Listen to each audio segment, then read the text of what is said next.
My daughter-in-law gave me a cup of tea. I took one sip and collapsed on the floor. When I woke up in the hospital, the doctor leaned close and whispered, "You won't believe who signed the insurance papers." That night, I went to their room and left a letter that would change everything. Before I share what happened after that sip of tea, make sure to subscribe to the channel and comment below where you're watching from. I'd love to know. My name is Margaret Rowe, though most people call me Maggie.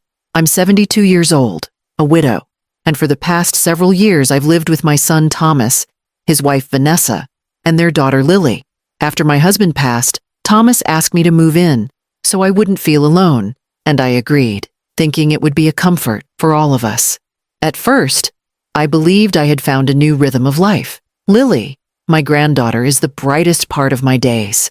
She is 12 years old, full of questions and laughter, always eager to sit beside me when I tell her stories or help her with homework. She makes me feel needed, and for someone my age, that means the world. But not everything in the house was warm. My daughter-in-law Vanessa was polite, but I could feel her coldness under every word. She cooked for the family, managed the house, and smiled at guests. But with me, she often seemed impatient, as though my presence was a burden she had been forced to tolerate. Small things showed it. The way she sighed when I asked for help, reaching something from a shelf, or how she spoke to me in a tone that sounded more like duty than care. Thomas tried to keep peace, but he was often busy with work. He avoided conflict and rarely stepped between us. He would say things like, "Mom, Vanessa doesn't mean anything by it," and I would nod, even though deep inside, I felt the sting of being unwanted in my own son's home. Still, I kept quiet. I didn't want to trouble anyone. I told myself I was grateful to have a roof over my head, to be close to my family, and to spend precious time with Lily. But I could not ignore the uneasiness that seemed to grow with each passing day. That uneasiness turned into something far darker the night Vanessa handed me a cup of tea. The night felt ordinary at first. Dinner had passed, the dishes were cleared, and I sat in my favorite chair with Lily nearby, working on a drawing. Vanessa appeared in the doorway with a soft smile that looked more forced than usual. In her hand, she carried a cup of steaming tea. "Here you go, Margaret," she said, placing it on the small table beside me. "Chamomile. You've been looking tired lately. This will help you sleep." Her voice was smooth, but something in her eyes unsettled me. Still, I didn't want to appear ungrateful. I thanked her, lifted the cup, and took a sip. The warmth spread across my tongue, but almost instantly I felt my throat tighten. My head grew heavy, my vision blurred, and a sharp dizziness overtook me. I remember Lily's voice, panicked and far away, shouting, "Grandma! Grandma!" before everything went black. When I opened my eyes again, I was lying in a hospital bed. Bright lights hurt my eyes, and the beeping of a monitor filled the room. Dr. Patel, our family doctor, stood at my side. His expression was calm but serious. "You're safe now, Mrs. Rowe," he said softly, "but I need you to listen carefully." I tried to sit up, but he gently pressed me back down. "You collapsed at home. There were traces of something unusual in your system. Nothing lethal, but enough to make you faint. We're running more tests to confirm." My chest tightened. "What do you mean, unusual? Are you saying someone—" I couldn't finish the sentence. Dr. Patel hesitated, then lowered his voice. "There's something else. While reviewing your medical files and insurance documents, we noticed that your life insurance policy was recently updated. It now lists your daughter-in-law, Vanessa, as the sole beneficiary, and the papers show a signature, your son's." The words hit me like ice water. My heart thudded against my ribs. "Vanessa? Beneficiary?" I whispered. "Yes," Dr. Patel said. "It struck me as odd, considering your previous policy listed your granddaughter Lily. I felt you had the right to know immediately." My mouth went dry. The room spun again, though I knew it wasn't the medicine this time. Vanessa, my own daughter-in-law, was positioned to gain everything if I were gone. When Thomas came into the room later, Vanessa right behind him, my mind was still reeling. He rushed to my bedside. "Mom, are you all right? You scared us." Vanessa stood a step back, her hands folded neatly, her face wearing the perfect mask of concern. Yes, Margaret, we were so worried, she said sweetly. I studied her carefully, trying to see past the mask. I wanted to scream, to ask her directly why my insurance had her name on it, but I stopped myself. I needed to be careful. Instead, I turned to Thomas. Son, did you know about changes to my insurance policy? His brow furrowed. Insurance? No, I don't think so. Vanessa handles most of the paperwork around the house. She probably just made sure everything was in order. Vanessa placed her hand on his arm quickly. Thomas, don't trouble your mother with these details right now. She needs rest. Her interruption only deepened the pit in my stomach. I forced a weak smile and nodded, saying no more, though every bone in my body screamed that something was terribly wrong. Back at the house, the atmosphere shifted. I noticed how Vanessa hovered whenever I tried to make my own tea or take my pills. She would say, "Let me do that for you," and insist on controlling even the smallest things. I started to wonder if she was keeping watch, ensuring I didn't uncover more. Thomas, meanwhile, seemed blind to it all. He went about his routines, working late and brushing off my unease. Mom, you've been through a lot, he said one night when I tried to bring it up again. You're imagining things. Vanessa's just trying to help. But I wasn't imagining. The memory of Dr. Patel's whisper replayed in my mind every time I looked at Vanessa. She is the beneficiary now. Even Lily began to notice my unease. One evening, as she sat cross-legged on my bed, she asked in a small voice, "Grandma, are you scared?" I hesitated, then stroked her hair. "I'm fine, sweetheart," I lied, but deep inside, I knew I was in danger. The walls of the house no longer felt safe. Every meal, every cup placed in front of me felt like a test of trust I could no longer give. My daughter-in-law's smile was no comfort. It was a mask I feared hid something darker. And my son, the boy I had raised, the man I had trusted, seemed caught in a web of silence, either unwilling or unable to see what stood before him. That night, as I lay awake, I knew I had to find out the truth for myself, because if I didn't act soon, I wasn't sure I would survive long enough to tell anyone. That night, I lay awake, staring at the ceiling, my thoughts heavy and tangled, the sound of the house settling, the faint hum of the refrigerator downstairs, even Lily's soft breathing in the next room, all of it pressed against the silence that seemed to scream louder than words. Every time I closed my eyes, I saw Vanessa's face, smiling as she handed me the cup of tea. And every time I remembered Dr. Patel's whisper, "She is the beneficiary now." I knew I couldn't stay passive any longer. Fear had its claws in me, but I couldn't allow it to rule me. My husband had always said, "When people show you who they are, believe them." And I believed what I saw in Vanessa's eyes that night. It wasn't care, it was calculation. The next morning I rose early before anyone else was awake. I sat at the kitchen table, my hands wrapped around a plain mug of tea I had made for myself, this time ensuring no one else touched it.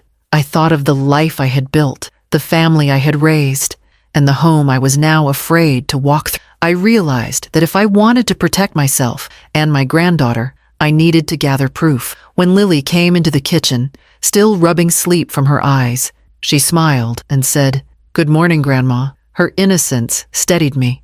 I asked her quietly, "Would you like to go to town with me later, sweetheart? Just you and me." She nodded eagerly, not realizing I had something serious in mind. Later that day, while Thomas was at work and Vanessa was busy on her phone in the living room, I told her, "I'm taking Lily for ice cream." Vanessa barely looked up, just waved her hand dismissively. That suited me perfectly. Instead of ice cream, we went to the bank. My heart pounded as I walked up to the counter, Lily's small hand tucked in mine. "I'd like to review my insurance policy and account details," I said to the teller, keeping my voice steady.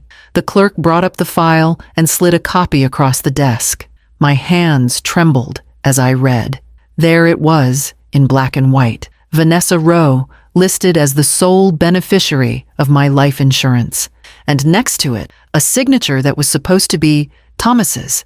I knew my son's handwriting. I had watched him scribble his name on birthday cards, school forms, and bills his whole life. The signature on that paper was nothing like his. My throat tightened. This is not my son's writing. I whispered. The clerk looked uncomfortable. Mrs. Rowe, if you believe this signature was falsified, you'll need to file a formal complaint. We can have it investigated. I nodded slowly, folding the papers back into the envelope. I wasn't ready to shout it to the world just yet. I needed to think, to plan. But now I knew. Vanessa had gone so far as to forge Thomas's name. She had placed herself in a position to profit from my death. On the way home, Lily looked up at me curiously. Grandma, why did we go to the bank? I forced a smile, smoothing her hair, because sometimes grown-ups need to check on important things. And sometimes, I added softly, we need to be very careful who we trust. That night, long after Thomas and Vanessa had gone to bed, I sat at my small desk with pen and paper. My hands shook, but I began to write. I poured everything onto the page. The tea, the hospital, Dr. Patel's words, the insurance papers, the forged signature. I wrote about my fears, about the danger I believed I was in, and about my love for Lily and my hope that she would always know the truth. As I wrote, a calmness came over me. This letter would be my shield. If anything happened to me, someone would find it. My voice would not be silenced. When I finished, I sealed the envelope and wrote one word on the front: truth. I placed it in the drawer of my bedside table, but I knew that wasn't enough. Soon, I would need to decide who should see it first. Thomas, to open his eyes to his wife's deception, or Lily, when she was old enough to understand. I blew out the candle by my desk and sat in the quiet darkness. For the first time since that night with the tea, I felt something stronger than fear. I felt resolve. The night I decided to act, the house was quiet, in that uneasy way that makes every creak of the floorboards sound like thunder. I clutched the sealed letter in my hand, the one I had poured my soul into. My heart pounded, but my steps were steady as I moved down the hallway toward Thomas and Vanessa's room. I told myself this was not about revenge. It was about truth, and about leaving behind a voice that could not be erased. I slid the envelope under their door and stood there for a moment, my breath shallow. My plan had been to retreat quietly, to let the letter speak for me. But just as I turned to leave, the door creaked open. Vanessa stood there in her silk nightgown, her hair loose around her shoulders, her expression sharp. "What are you doing out here, Margaret?"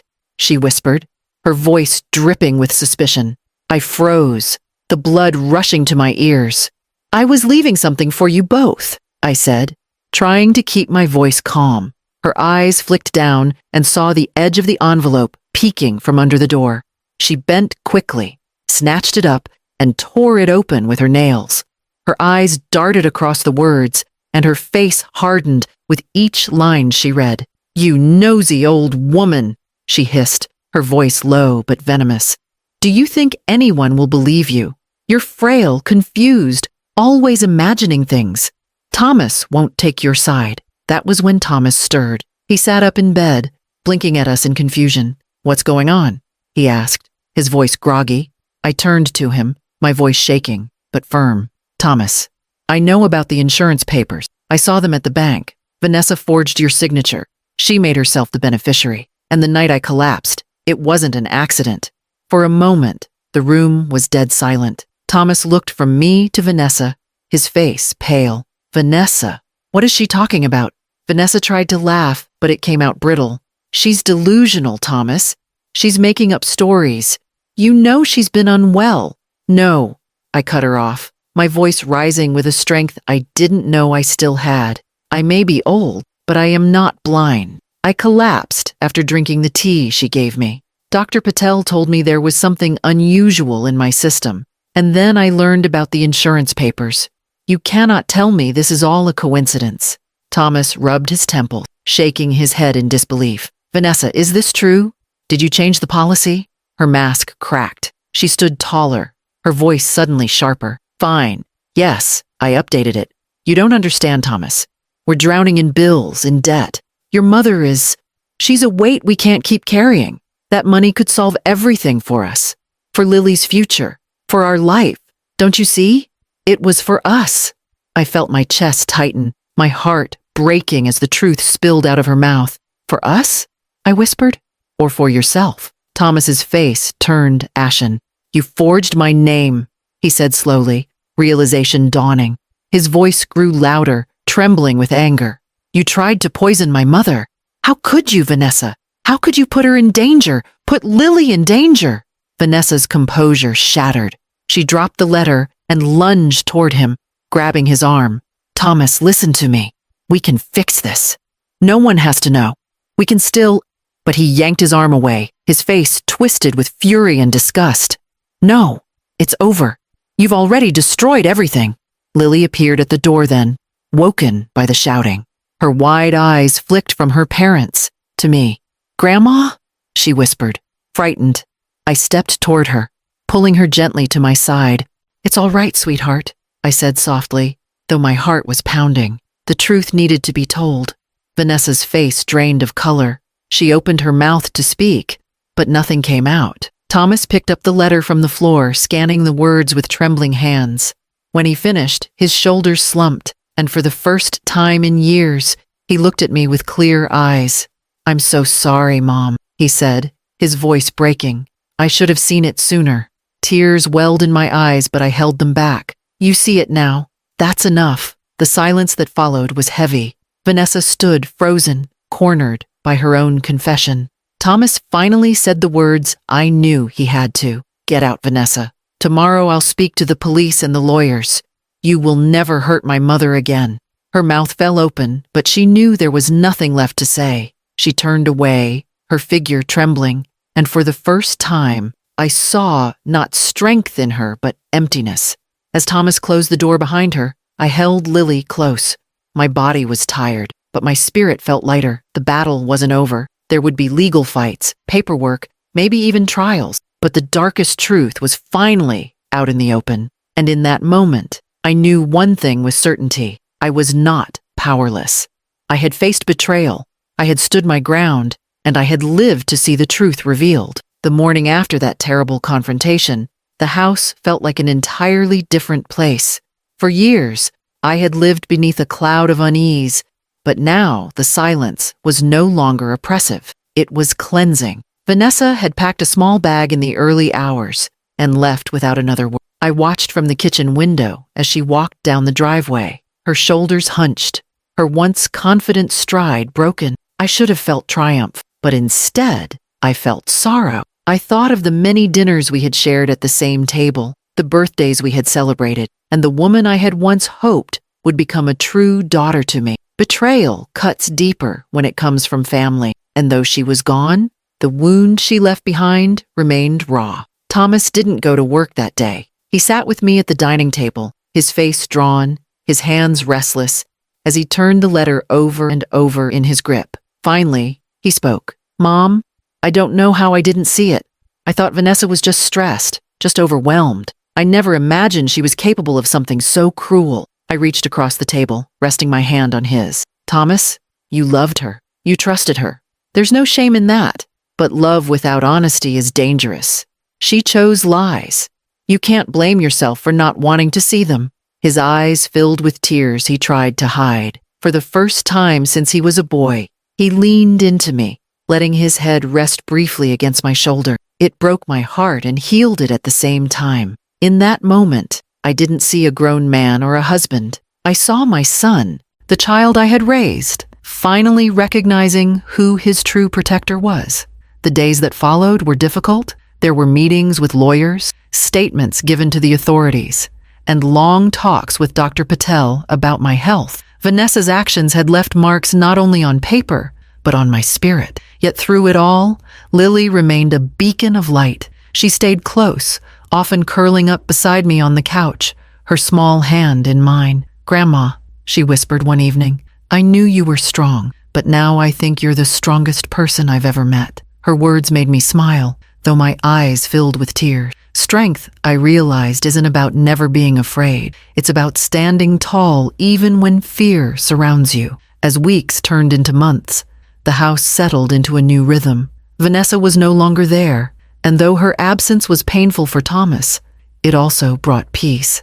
He took on more responsibilities at home, cooking simple meals, helping Lily with schoolwork, and checking in on me with genuine care. Slowly, we began to rebuild trust between us. One evening, as we sat together after dinner, I pulled out one of the journals I had started writing in after my husband passed away. Your father used to say life will test you, and the way you answer will define you, I told Thomas and Lily.